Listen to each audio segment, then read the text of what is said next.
अक्सर लगता है कि महात्मा गांधी और कांग्रेस मतलब एक ही बात है ना? पर असल कहानी इससे कहीं ज्यादा दिलचस्प और थोड़ी जटिल भी है। ये एक ऐसे रणनीतिकार की कहानी है जिसने पहले एक बिखरे हुए आंदोलन को आप कह सकते हैं कि जमीन से जोड़ा और फिर उसी आंदोलन के अंदर अपनी सबसे बड़ी वैचारिक लड़ाई लड़ी। तो चलिए इस सफर को थोड़ा और करीब से देखते हैं। तो चलिए चलते हैं साल 1915 में। कल्पना कीजिए, गांधी जी भारत लौटते हैं और वो क्या देखते हैं?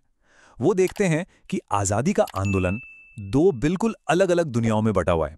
एक तरफ हैं कुछ पढ़े लिखे शहरी नेता और दूसरी तरफ हैं करोड़ों आम लोग, और इन दोनों के बीच में एक बहुत बड़ी, बहुत गहरी खाई थी। जरा सोचिए इस स्थिति के बारे में। मुट्ठी भर नेता जो खुद भी सच कहें तो आपस में पूरी तरह एक नहीं थे, वो लड़ रहे थे दुनिया की सबसे बड़ी ताकत से। और सबसे अजीब बात क्या थी, वो उन लोगों की भाषा ही नहीं बोल रहे थे जिनकी आज़ादी के लिए वो लड़ने का दावा कर रहे थे। और ये कोई छोटी मोटी कमी नहीं थी। नहीं, गांधी ने इसे आंदोलन की सबसे बड़ी, सबसे खतरनाक कमजोरी के तौर पर देखा। आप इसे ऐसे समझ सकते हैं कि ये एक ऐसा पेड़ था जिसकी जड़ें हवा में थीं, जमीन से उसका कोई लेना देना ही नहीं था। तो सवाल ये था कि इस हवा में लटके पेड़ को जमीन से कैसे जोड़ा जाए। खैर, गांधी के पास इसका जवाब था, एक ऐसा जवाब जो वो दक्षिण अफ्रीका में पहले ही आजमा चुके थे। उनकी रणनीति वो बड़े शहरों के आलीशान दफ्तरों से नहीं, बल्कि देश के खेतों और गांव से शुरू होती थी। तो उन्होंने किया क्या? देखिए, ये था उनका 3 सूत्री फॉर्मूला। और ये कोई अचानक लिया गया फैसला नहीं था, बल्कि एक बहुत सोची समझी रणनीति थी। स्टेप 1, देश को जानो, कोने कोने में जाओ।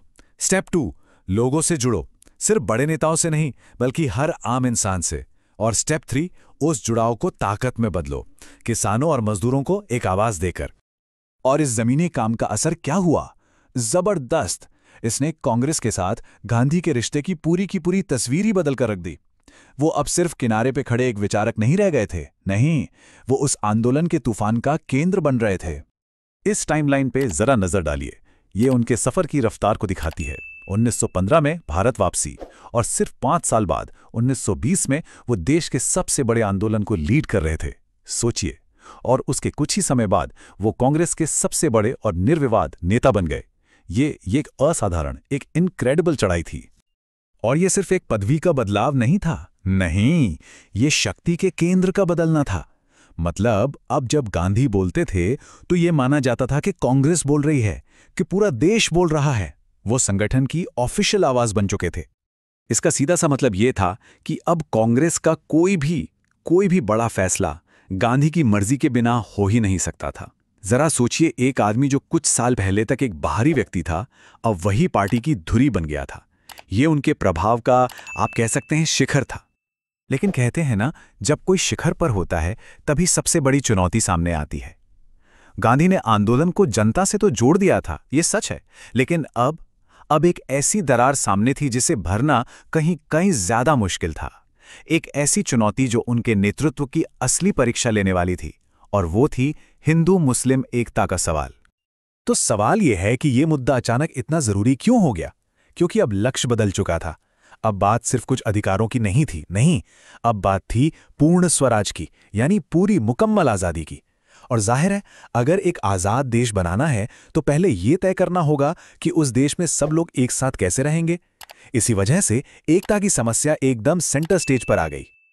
और देखिए, गांधी के लिए यह कोई राजनीतिक समीकरण नहीं था, यह उनके लिए एक नैतिक विश्वास था, एक जुनून था। उनका मानना बिल्कुल साफ था, अगर हम आपस में ही बटे रहे तो उस आजादी का कोई मतलब ही नहीं है। और वो कांग्रेस के अंदर से ही इस विचार के लिए समर्थन जुटाने लगे। उन्हें लगता था कि अगर नेता ठान लें तो आपसी झगड़ों को खत्म किया जा सकता है। और यहीं पर कहानी में एक हैरान करने वाला मोड़ आता है। गांधी को इस मुद्दे पर सबसे बड़ा विरोध पता है कहां से मिला?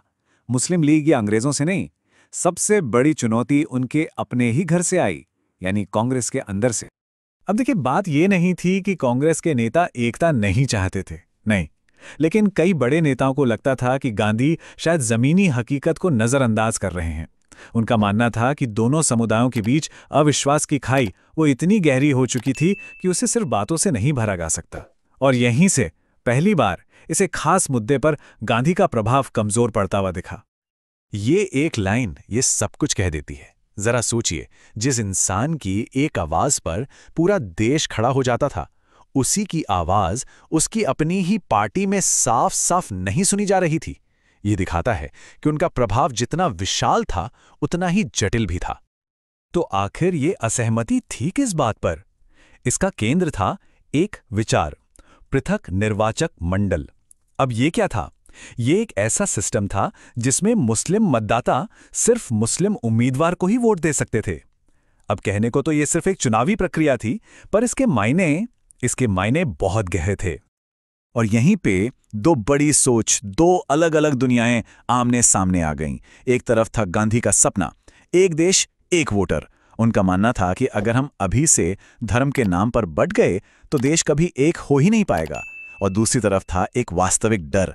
मुस्लिम समुदाय को यह डर था कि अगर एक साथ चुनाव हुए तो उनकी आवाज बहुसंख्यकों की भीड़ में हमेशा के लिए खो जाएगी।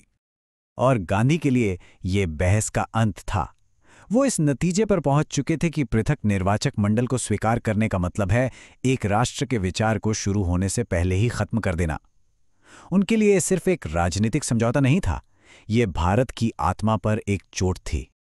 तो ये पूरी कहानी हमें एक ही जगह पर लाकर छोड़ती है, एक महान आदर्श और एक कड़वी हकीकत के बीच की एक कभी न खत्म होने वाली खींचतान। और यहीं हम इस एक सवाल के साथ रुकते हैं।